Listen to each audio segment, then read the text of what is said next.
Most people believe the biggest problem in relationships is being too needy, too emotional, too attached, too dependent. But psychology suggests something more disturbing.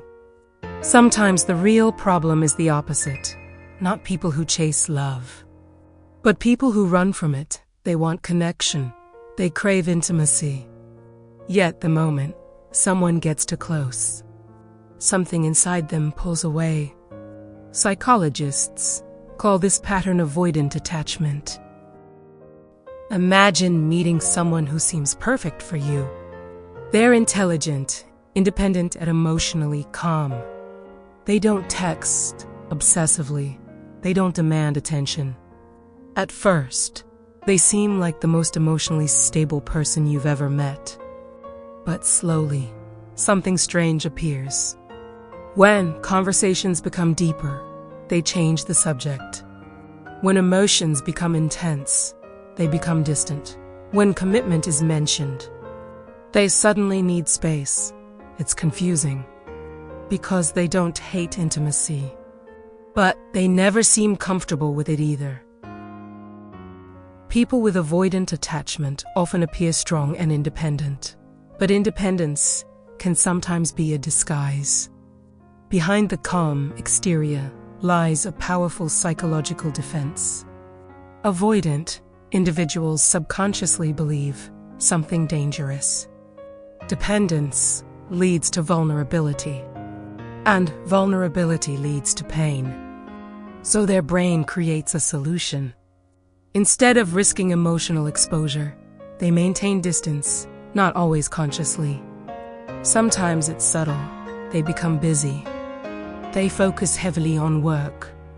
They withdraw emotionally when relationships become serious. And slowly, the connection fades. Avoidant attachment often develops in childhood environments where emotional needs were dismissed or minimized. When a child seeks comfort but repeatedly receives signals like, "Stop crying, be strong, handle it yourself," the brain learns a powerful lesson. Emotions are inconvenient. Dependence is unsafe. So the child adapts. Instead of seeking closeness, they develop emotional self-sufficiency. Over time, this becomes their identity. They become the person who doesn't need anyone.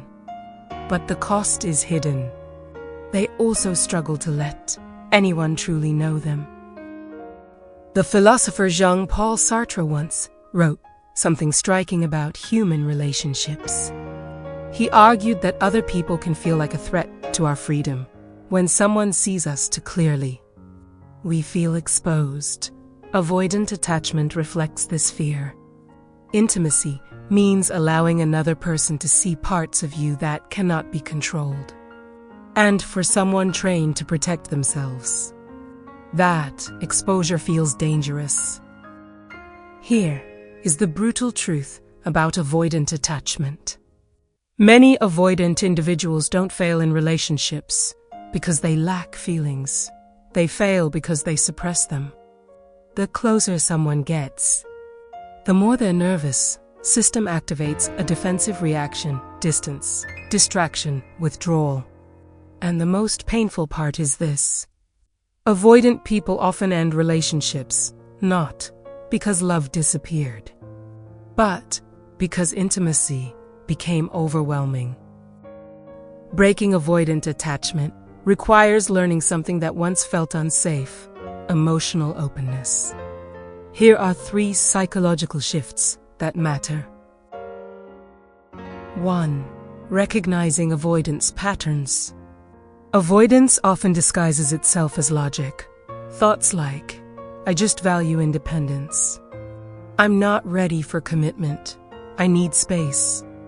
Sometimes these statements are true, but sometimes they are defenses against vulnerability. 2. Practicing gradual emotional expression. Vulnerability does not require dramatic confessions. It begins with small acts. Sharing feelings, expressing needs, admitting uncertainty. These small moments slowly retrain the nervous system. 3. Reframing intimacy. Many avoidant individuals see intimacy as loss of autonomy, but healthy relationships do not eliminate independence. They expand emotional capacity.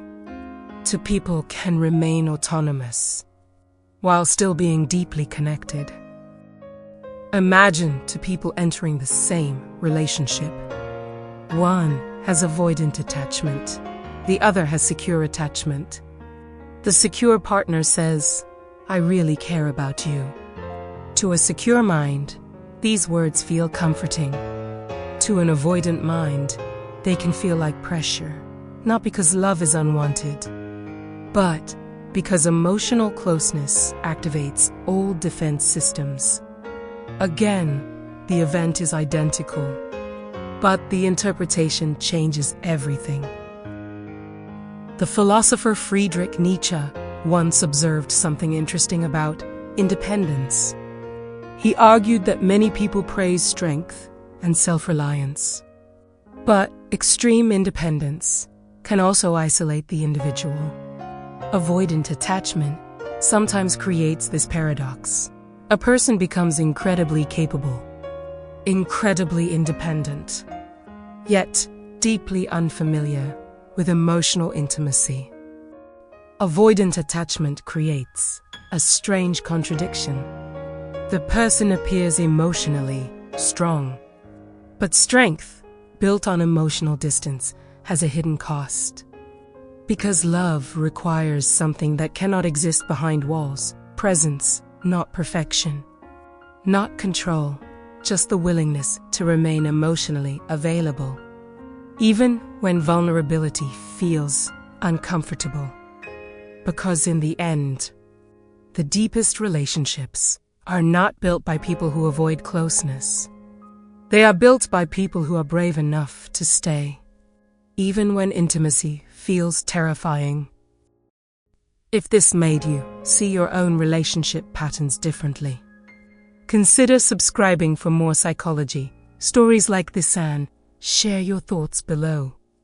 I'm curious which part resonated with you the most.